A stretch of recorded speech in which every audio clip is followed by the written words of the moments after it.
नमस्कार, मेरा नाम है शुभम और आप देखना शुरू कर चुके हैं बिहार मिरर। लोकसभा चुनाव के दौरान बिहार में एनडीए और महागठबंधन के बीच लड़ाई जोरदार चली।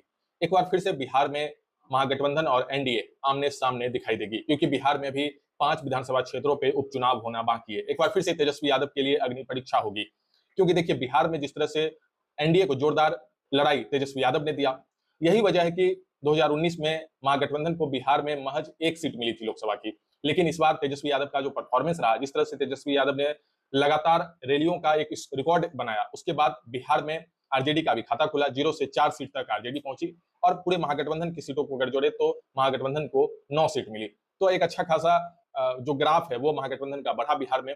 लेकिन देखिए अब जो उपचुनाव होना है उसमें भी मुकाबला जोरदार होगा, क्योंकि जो सांसद बन गए हैं, जहानाबाद से सांसद बन गए, सुरेंद्र यादव सांसद बन गए हैं, तो ऐसे कई सारे विधानसभा क्षेत्र हैं जहां पे उपचुनाव होना बाकी है। और अगले महीने तो पूर्णिया के रुपोली में भी उपचुनाव होना है। बीमा भारती वहां से कैंडिडेट हुआ करती थी, विधायक थी, और जेडीयू छोड़ करके वो आरजेडी आई, विधानसभा से भी उन्होंने इस्तीफा दे दिया, तो वहां पे एमएलए का पद खाली है। और जो नामांकन की प्रक्रिया है वो भी शुरू हो चुकी है, और ऐसे में अगले महीने वहां पे मतदान है और फिर जो लड़ाई है वो एक बार फिर से पूर्णिया में देखेगी। देखिए पूरे जो 5 विधानसभा क्षेत्र है उसकी चर्चा कर लेते हैं, क्योंकि तेजस्वी यादव के लिए एक बार फिर से एक अग्नि परीक्षा की तरह होगी कि वो जिस तरह से लोकसभा चुनाव के दौरान तेजस्वी यादव ने मजबूती से एनडीए का मुकाबला किया। देखिए ना, 0 पे 2019 पे आरजेडी आउट हो गई थी, लेकिन इस बार 4 सीटें आई। इसके साथ ही बिहार में अगर देखें महागठबंधन में, तो राहुल गांधी अगर 3 सभा बिहार में किए तो तेजस्वी यादव ने 250 रैली उन्होंने कर दिया, एक रिकॉर्ड है। कमर दर्द होते हुए भी, कई तरह की परेशानियों को झेलते हुए, और तेजस्वी यादव काफी ज्यादा सुर्खियों में भी थे। यही वजह है कि बिहार में एक अच्छा खासा टक्कर, एक अच्छा खासा मुकाबला तेजस्वी यादव ने किया। लेकिन अब देखिए, अब विधानसभा का चुनाव भी है, लेकिन उससे पहले जो उपचुनाव को लेकर के सरगर्मी है वो बिहार में बढ़ गई है। 5 विधानसभा क्षेत्रों पे उपचुनाव होना है, जिसमें गया है, जहानाबाद है, आरा है, बक्सर है और पूर्णिया है। और गया, जहानाबाद, आरा और बक्सर में 3 सीटें तो महागठबंधन के खाते में है, 2 सीटें आरजेडी के पास और 1 सीट माले के पास है। अब देखिए, जो गया का विधानसभा क्षेत्र है, इमामगंज, वहां से मांझी थे तो अब वो सांसद बन गए। तरारी से सुदामा प्रसाद थे, जहानाबाद से सुरेंद्र यादव थे, रामगढ़ से सुधाकर सिंह थे और पूर्णिया से बीमा भारती थी।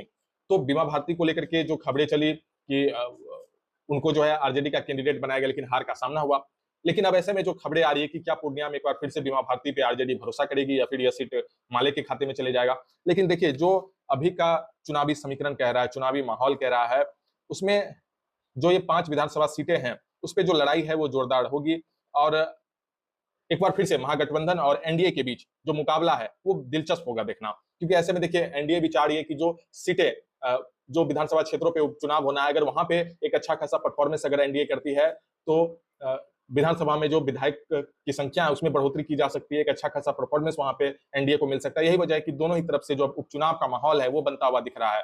इसके साथ ही तिरहुत स्नातक विधान परिषद सीट से भी उपचुनाव होना है। जदयू के देवेश चंद्र ठाकुर सीतामढ़ी से सांसद बने, तो वहां भी उपचुनाव होना है। अब देखना होगा आने वाले वक्त में कि ये चुनावी सरगर्मी कहां तक बढ़ती है और तेजस्वी यादव फिर से किस तरह से धुआंधार रैली करते हैं, किस तरह से एनडीए को जवाब देते हैं और एनडीए किस तरह से अपनी पूरी ताकत को झोंकती है, क्योंकि सीमांचल का एक पूर्णिया और रुपौली विधानसभा क्षेत्र भी इसमें शामिल है। पप्पू यादव भी लगातार रुपौली पहुंचे थे, अपने समर्थकों से वहां बातचीत कर रहे थे। तो उपचुनाव को लेकर के अब सरगर्मी बढ़ती हुई दिख रही है। आपकी क्या राय है इस वीडियो के कमेंट सेक्शन में जरूर लिखें। अगर आप इस पूरी खबर को हमारे यूट्यूब चैनल पर देख रहे हैं तो चैनल को सब्सक्राइब कर लें।